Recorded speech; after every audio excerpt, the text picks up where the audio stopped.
Selamat datang di channel Alur Donghua. Sebelum menonton, silahkan subscribe, biar Mimin tambah semangat update-nya. Senior, Han Li dengan paksa menekan teror di dalam hatinya ketika dia melihat lelaki tua itu sepertinya tidak punya niat untuk berbicara. Namun, sebelum dia selesai berbicara, lelaki tua itu tiba-tiba membuat gerakan seperti sambaran petir dan meraih dadanya dari jauh. Seutas cahaya keemasan muncul dari udara tipis di kehampaan, dan melingkari dada Han Li. Ia langsung mengambil botol hijau tua yang digantung Han Li di bawah kerahnya dan tidak mau menunjukkannya kepada orang lain, dan ditarik ke tangan lelaki tua itu. Tubuh Han Li bergetar, dan dia sangat terkejut. Selain dirinya, tidak ada orang lain yang tahu apa arti Sky Bottle baginya. Dari saat dia pertama kali bertemu dengannya di 7 misteri sekte hingga berbagai pertemuan kebetulan yang dia alami setelah melintasi 3 alam, pertumbuhannya di jalur kultivasi ditandai oleh botol langit.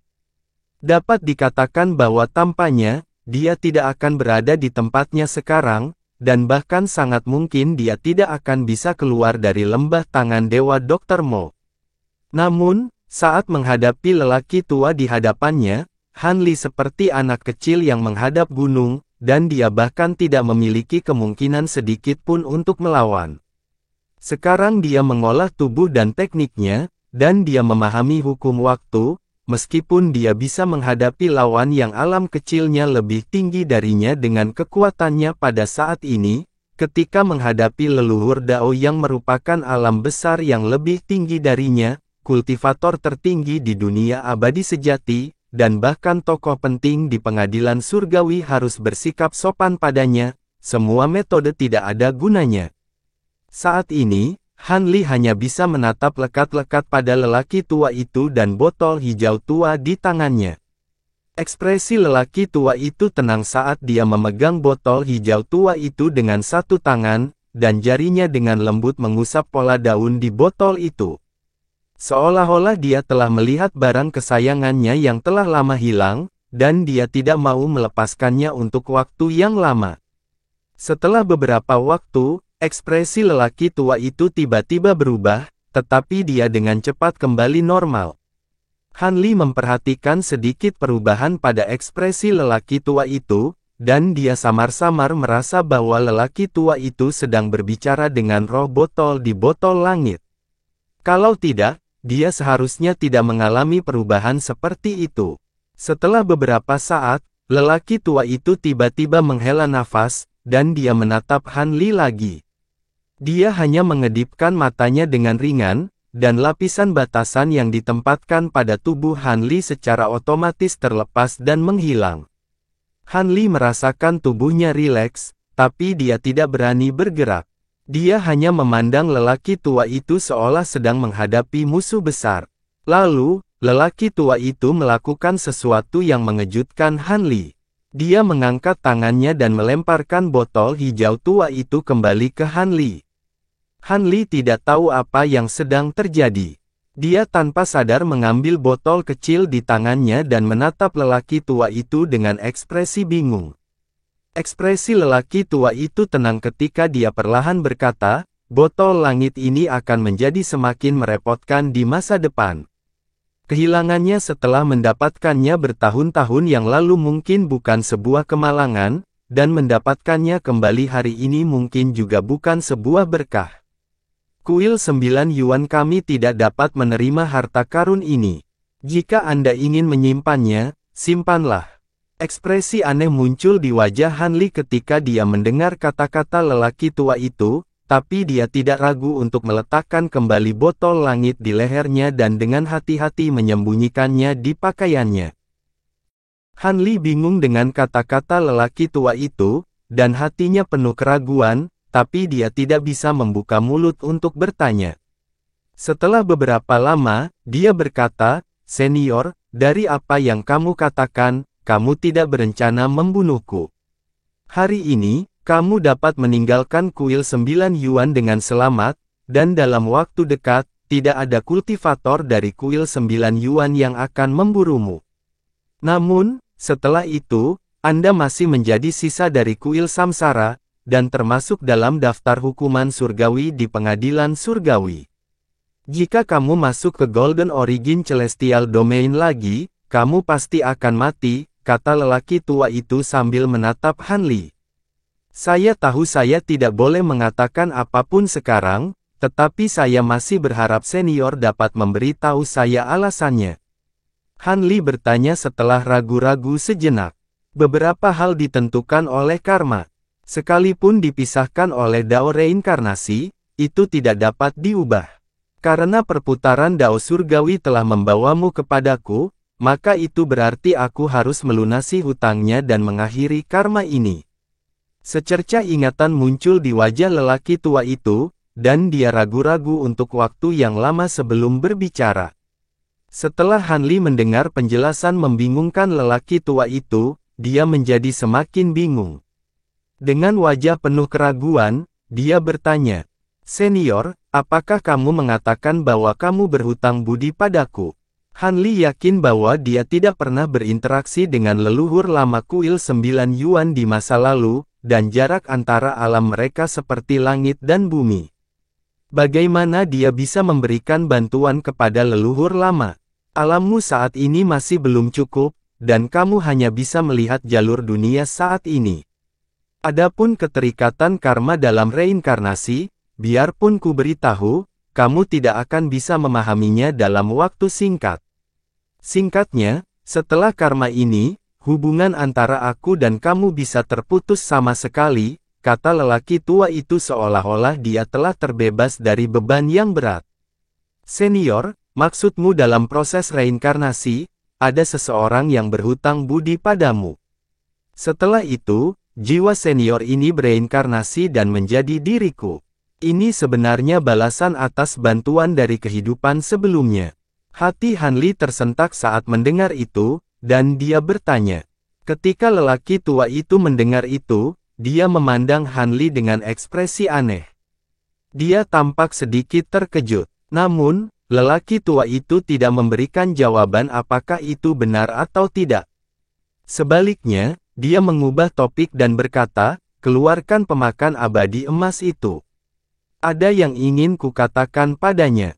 Begitu lelaki tua itu selesai berbicara, Han Li menemukan bahwa hubungan antara dia dan Jin Tong telah muncul kembali. Setelah sedikit ragu, dia tetap melakukan apa yang dikatakan orang tua itu. Lagi pula, karena lelaki tua itu berkata bahwa dia tidak akan menyakitinya, kemungkinan besar dia tidak akan menyakiti Jin Tong. Lebih baik melihat apa yang orang tua itu ingin lakukan. Cahaya keemasan menyala, dan seorang gadis anggun berambut emas muncul di samping Han Li. "Paman, apa yang terjadi? Pak Tua, kenapa kamu ada di sini?" Begitu dia muncul, dia melihat lelaki tua itu berdiri di depannya. Jejak keterkejutan muncul di matanya saat dia berteriak. Orang tua itu tampak sedikit terkejut dan berkata sambil tersenyum, "Aku belum pernah melihatmu dalam sekejap. Bagaimana kamu bisa tumbuh begitu besar?" Jin Tong memandang Han Li dan berkata sambil tersenyum, "Paman, ini adalah lelaki tua yang kuceritakan padamu. Dia cukup baik padaku." "Jin Tong, jangan kasar. Dia adalah leluhur tua kuil Jiu Yuan." Han Li takut Jin Tong akan berbicara sembarangan dan menimbulkan masalah, jadi dia segera mengingatkannya. "Jin Tong, kamu dan aku sangat cocok. Aku berencana membuat pengecualian dan menerimamu sebagai murid terakhirku. Apakah kamu bersedia tinggal di kuil Jiu Yuan?" Orang tua itu tidak mempermasalahkannya sama sekali dan berkata. Saat Han Li mendengar itu, ekspresinya berubah lagi. Dia sudah memiliki beberapa tebakan tentang identitas lelaki tua itu, dan dia tahu apa maksudnya ketika lelaki tua itu berkata bahwa dia ingin membuat pengecualian dan menjadikan Jin Tong sebagai murid terakhirnya. Saat dia hendak memperingatkan Jin Tong, dia mendengarnya berkata dengan acuh tak acuh. "Tidak, saya baru saja melarikan diri dari lembah Pantom dengan susah payah, dan saya tidak berencana untuk tinggal di tempat itu lagi. Kali ini berbeda. Aku tidak menjadikanmu tawanan, tapi aku ingin kamu menjadi murid terakhirku. Senioritasmu akan sama dengan Chun Jun. Bagaimana menurutmu? Ekspresi lelaki tua itu tidak berubah saat dia bertanya lagi. Ketika Han Li mendengar itu, dia semakin yakin dengan tebakannya. Dia memandang Jin Tong dengan ragu-ragu. Aku juga tidak akan tinggal. Meskipun aku menyukaimu dan aku rukun denganmu, sayangnya aku sudah memiliki seorang master. Aku tidak berencana untuk mengikuti orang lain. Jin Tong tidak ragu sama sekali dan langsung menolak. Karena itu masalahnya, aku tidak akan memaksamu. Saya akan memberikan pil emas ini kepada Anda sebagai hadiah. Setelah mengatakan itu, lelaki tua itu memutar pergelangan tangannya dan mengeluarkan pil emas seukuran lengkeng. Dia melemparkannya ke Jin Tong. Terima kasih. Kamu benar-benar orang baik. Kalau begitu aku tidak akan basa-basi lagi. Jin Tong menerimanya dengan murah hati dan tersenyum. Ketika Han Li mendengar itu, dia merasa sedikit terdiam. Di seluruh dunia keabadian sejati, selain Jin Tong, mungkin tidak ada orang lain yang berani berbicara seperti itu kepada leluhur kuil 9 Yuan yang bermartabat. Jika penguasa Gunung Beizhou mengetahuinya di akhirat, dia mungkin akan memuntahkan darah karena marah. Baiklah, kamu boleh pergi sekarang. Orang tua itu terkekeh dan menatap Han Li sebelum dengan santai melambaikan tangannya di depannya. Sebuah piringan logam terbang dan mendarat di tanah, dan memancarkan cahaya perak yang menyilaukan. Setelah cahayanya memudar, gelombang riak spasial menyebar darinya, dan pintu cahaya perak muncul dari udara tipis di atas piringan itu. Di luar pintu cahaya perak ada lautan biru. Ayo pergi. Han Li memanggil Jin Tong dan berjalan menuju pintu masuk pintu cahaya perak. Ketika mereka sampai di depan pintu, hati Han Li bergetar seperti disambar petir. Dia tiba-tiba teringat masa lalu yang sangat jauh, dan dia tidak bisa menahan diri untuk berbalik dan bertanya, bolehkah saya berani bertanya siapa nama senior? Namaku. Sudah bertahun-tahun sejak seseorang memanggilku seperti itu, aku menyebut diriku Li Yuanjiu. Ketika dia mendengar itu, lelaki tua itu ragu-ragu lama sebelum menjawab. Ketika Han Li mendengar itu, tubuhnya langsung menegang seperti disambar petir. Namun, di saat berikutnya, lelaki tua itu sudah melambaikan lengan bajunya dan berubah menjadi angin puyuh yang mengirim dia dan Jin Tong ke pintu cahaya.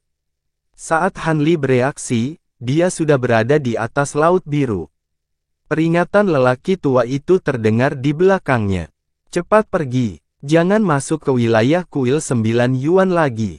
Hati-hati. Begitu dia selesai berbicara, pintu cahaya perak menutup dan menghilang ke dalam kehampaan.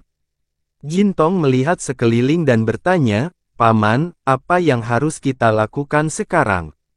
Kemana kita pergi? Namun setelah menunggu lama, Han Li tidak menjawab.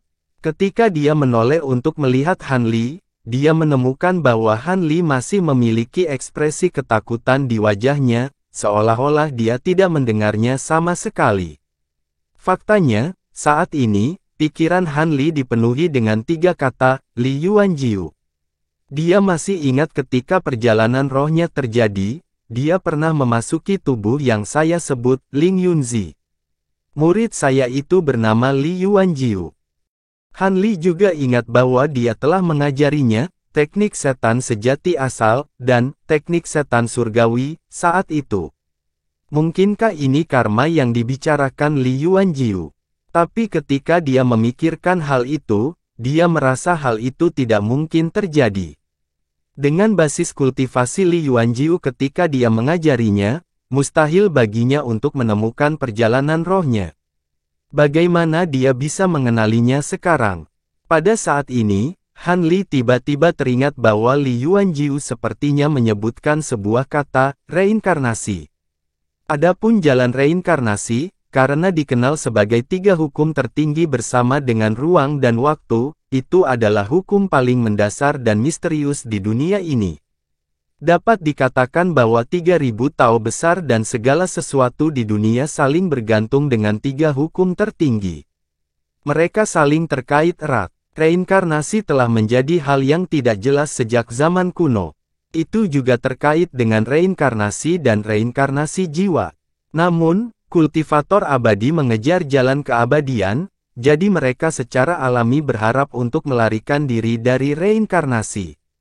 Adapun mereka yang tidak berkultivasi untuk mencapai keabadian, mereka pasti akan jatuh ke dalam reinkarnasi setelah mereka meninggal. Adapun apa yang akan mereka alami setelah memasuki reinkarnasi, sepertinya tidak ada yang bisa menjelaskannya dengan jelas. Han Li menduga mungkin ketika dia menanam 2 metode kultivasi di lautan kesadaran Li Yuanjiu, dia telah meninggalkan aura rohnya atau sesuatu yang lain. Sekarang setelah Li Yuanjiu menemukannya, dia salah paham bahwa dia adalah reinkarnasi dari roh Ling Yunzi. Sekarang Li Yuanjiu adalah seorang leluhur Dao, bahkan pengadilan surgawi pun harus bersikap sopan padanya. Namun, tidak dapat dihindari bahwa dia memiliki perasaan terhadap gurunya, itulah sebabnya ada karma hari ini. Agar dia bisa lolos dari kematian hari ini, bisa dikatakan itu sudah ditakdirkan. Hei, Paman, untuk apa kamu melamun? Kemana kita harus pergi selanjutnya? Jin Tong menarik lengan Han Li dan bertanya sambil menggoyangkannya. Saat itulah Han Li kembali sadar. Dia memusatkan pandangannya pada sekelilingnya, hanya untuk disambut oleh pemandangan lautan tanpa batas. Kemudian, dia mengeluarkan slip giok yang mencatat peta kuil Jiuyuan yang ditinggalkan Lan Yan untuknya. Dia meletakkannya di antara alisnya dan melihatnya dengan cermat. Setelah beberapa saat, Han Li berkata, sepertinya kita tidak lagi berada di wilayah kuil Jiuyuan. Namun, untuk amannya, kita harus meninggalkan alam surgawi asal emas besar sesegera mungkin. Begitu dia selesai berbicara, dia memilih arah dan berlari bersama Jin Tong. Beberapa bulan berlalu dalam sekejap mata. Di tempat yang aneh dan gelap, seorang wanita cantik dengan gaun hijau melayang di udara. Dia terbang menyusuri sungai berwarna merah tua menuju sumber sungai. Wanita ini tidak lain adalah Jiao San, yang berhasil lolos dari kekacauan di kuil 9 Yuan. Ini adalah pertama kalinya dia memasuki ruang aneh ini dengan tubuh fisiknya. Tubuhnya terus-menerus ditekan oleh Dao Agung Langit dan Bumi yang aneh. Dia hanya berani menggunakan kekuatan nomologis reinkarnasi untuk terbang di atas sungai berwarna merah tua. Ada 5 sungai lain yang mengalir di sebelah sungai ini. Setiap sungai memiliki warna dan pemandangan yang berbeda, dan setiap sungai memiliki ciri khasnya masing-masing. Jiao San bahkan tidak berani melihat mereka, apalagi melewati batas. Setelah terbang beberapa ratus mil, bahkan Jiao San sendiri tidak tahu berapa lama waktu yang dibutuhkan. Akhirnya, dia melihat jembatan lengkung kristal yang berdiri di sumber 6 sungai. Yang berbeda dari terakhir kali adalah wanita berjubah hitam di tepi sungai di bawah jembatan batu lengkung sudah tidak ada lagi. Hanya penguasa kuil samsara yang mengenakan topi bambu besar dan jubah jerami tebal yang masih duduk bersila di atas jembatan batu lengkung. Hari ini, dia masih dalam posisi yang sama seperti terakhir kali dia melihatnya. Punggungnya melengkung, dan ia masih memegang sebatang bambu berwarna hijau dengan bintik-bintik putih di atasnya. Garis sutra kristal merah tua tergantung di ujung tiang. Dia sedang memancing dengan santai. Salam, Guru Kuil. Jiao San datang ke jembatan batu lengkung dan mendarat di atasnya. Dia membungkuk ke punggung kepala kuil. Ini pertama kalinya Anda datang ke sini dengan tubuh fisik Anda, tetapi Anda mampu bertahan hingga sekarang. Kultivasi dan kondisi pikiran Anda pasti meningkat ke tingkat yang lebih tinggi, bukan? Namun, ada bekas samar di antara kedua alismu. Anda pasti terluka. Mengapa kamu tidak menunggu sampai lukamu sembuh? Kata guru kuil samsara tanpa menoleh. Dia masih dalam posisi memancing. Tuan kuil, ini hanya luka kecil. Saya baik-baik saja sekarang, jawab Jiao San. Mengumpulkan tanah menjadi gunung, dan meningkatnya angin serta hujan bukanlah jalan menuju kesuksesan. Runtuhnya tanggul sepanjang 1000 mil karena lubang semut adalah jalan menuju kegagalan. Jangan meremehkan metode kuil Jiu Yuan. Cedera kecil ini tidak sesederhana itu, kata guru kuil samsara tanpa menoleh. Begitu dia selesai berbicara, dia mengangkat alat pancing di tangannya. Garis sutra kristal merah tua yang tergantung di sungai segera terangkat. Di ujung garis sutra kristal ada ikan kristal berwarna merah tua. Ia memutar tubuhnya di udara dan mengibaskan ekornya seperti ikan mas. Ia terbang langsung menuju alis Jiao San. Jiao San sedikit terhuyung seolah ingin menghindar, tapi dia dengan cepat menenangkan diri. Ikan kristal itu melintas dan terbang ke dahinya, menghilang tanpa jejak. Kemudian, lingkaran cahaya merah menyala di antara alisnya dan menyebar keluar. Wajah cantik Jiao San segera memerah, dan samar-samar terlihat untaian benang kristal merah bercahaya bergerak di bawah kulitnya. Setelah belasan napas, lampu merah berangsur-angsur memudar dan fenomena aneh di wajahnya akhirnya menghilang. Terima kasih, Guru Kuil. Jiao San segera membungkuk kepada guru kuil samsara segera setelah dia kembali normal. Di saat yang sama, tanda samar di antara alisnya telah hilang sama sekali. Tidak hanya semua lukanya telah sembuh, tetapi semua bukaan abadi miliknya juga telah terhubung dalam waktu belasan napas. Katakan padaku, bagaimana hasilnya? Guru kuil samsara akhirnya bertanya. Aku mengerti, jawab Jiao San singkat. Dia tahu bahwa kepala kuil hanya memikirkan hal ini. Ia tidak memperdulikan kerugian yang ditimbulkan selama operasi tersebut. Kemudian, Jiao San memutar pergelangan tangannya dan cahaya warna-warni mengalir dari telapak tangannya. Botol 5 warna muncul di telapak tangannya dan memancarkan gelombang kekuatan batin yang kuat. Guru kuil samsara merasakan gelombang kekuatan batin di belakangnya. Dia memutar pergelangan tangannya, meletakkan pancingnya, dan berdiri. Anehnya, penguasa kuil samsara, yang terlihat sedikit bungkuk, tampak tinggi dan kuat setelah dia berdiri. Namun saat ia berbalik, topi bambu lebar itu masih menutupi wajahnya sehingga wajahnya tidak bisa terlihat dengan jelas. Dengan lambaian tangannya yang santai, botol Aquarius 5 warna terbang dari tangan Jiao San dan masuk ke tangannya. Jiao San berdiri di samping dan menunggu instruksi guru kuil samsara. Haha, guru kuil samsara memeriksanya dengan cermat beberapa saat sebelum tertawa keras. Tuan kuil, mengapa kamu tertawa? Jiao San bertanya dengan bingung. Kamu memang pendiri kuil 9 Yuan. Kamu ditipu oleh Li Yuanjiu, kata guru kuil samsara perlahan sambil melemparkan botol 5 warna itu kembali ke Jiao San. Tuan kuil, apakah kamu mengatakan bahwa barang yang kita dapatkan? Jiao San mengambil botol itu dan bertanya dengan ragu-ragu. Itu hanya palsu, kata guru kuil samsara. Tuan kuil, aku pantas mati. Ekspresi Jiao San berubah dan dia segera berlutut untuk meminta maaf. Bangunlah, aku tidak bisa menyalahkanmu untuk ini. Lagi pula, aku tidak memberitahumu apa yang kamu cari sebelum kita pergi. Vas harta karun 5 warna ini merupakan replika dari vas langit palem. Baik bahan yang digunakan maupun pengerjaannya adalah yang terbaik. Ini sebanding dengan senjata peri kelas 2. Wajar kalau kamu tersihir, kata guru kuil samsara.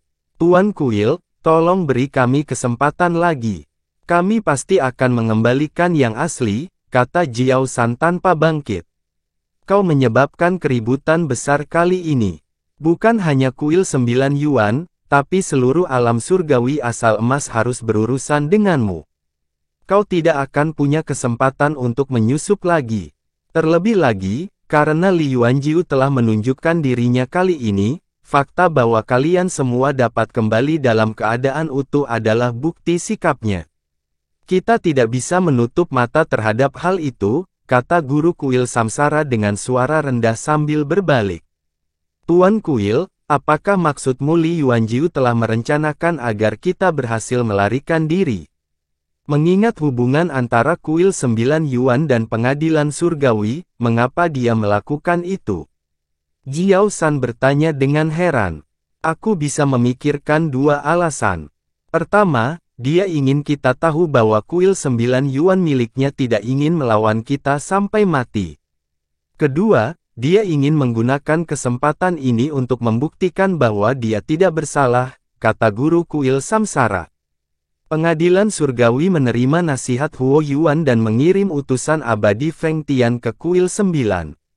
Mereka ingin menggunakan kesempatan ini untuk menyelidiki apa sebenarnya yang telah diciptakan Li Yuanjiu. Pada akhirnya, kami membunuh duta besar abadi Feng Tian dan mengambil barang yang dia buat. Pengadilan surgawi tidak akan mencurigai mereka lagi. Jiao San segera mengetahui alasannya.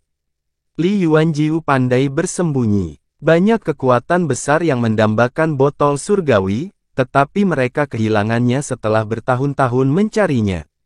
Sekarang mereka telah membuat replika botol Aquarius 5 warna, hal itu tampaknya masuk akal. Sayangnya, pengadilan surgawi tidak mudah dibodohi, kata guru kuil samsara sambil tersenyum. Bolehkah saya berani bertanya kepada guru balai apa sebenarnya yang dibuat oleh kuil 9 Yuan? Mengapa pengadilan surgawi begitu berhati-hati? Jiao San ragu-ragu dan bertanya. Guru kuil samsara tersenyum dan menggelengkan kepalanya. Dia tidak mengatakan apapun. Jiao San juga tidak berkata apa-apa. Dia hanya berdiri diam di sana. Di masa depan, jangan membocorkan informasi apapun tentang apa yang telah kita peroleh. Hentikan semua aktivitas di wilayah surgawi asal emas.